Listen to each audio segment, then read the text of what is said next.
In this video, I'm going to walk you through how to replace the light bulbs on a kitchen light fixture like this one that's attached to the ceiling. To gain access to the light bulbs, we're going to have to lift one side of the hanging light fixture higher than the other, and then we can move the rest of the hanging cover that same direction to pull it off. The reason the hanging cover comes off in this way has to do with the design of the light fixture.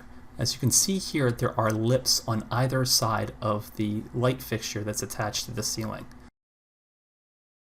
And those overhangs correspond with the channels on the hanging section of the light cover itself. While you have the light cover down from the fixture, this might be a good time to take advantage and actually clean it off. You don't have many opportunities to clean this side of the light cover. The next step is going to be to actually twist the old fluorescent light bulbs out of the fixture. This process really isn't complicated. We just twist the bulbs until they are able to come out of the fixture.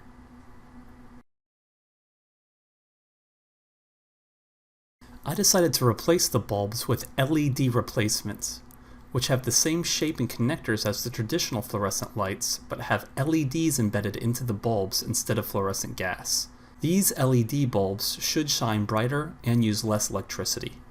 Just make sure the size and type are the same as the bulbs being replaced. Installing the bulbs will be the same principle that we use to take them out. We slide them in place and then twist to lock them in. Before we put the cover back on, we want to test to make sure the lights work. Hell yes. And then we can put our cover on the opposite way we took it off, by hooking it over one side of the overhang, moving it over, and swinging it back over the other overhang.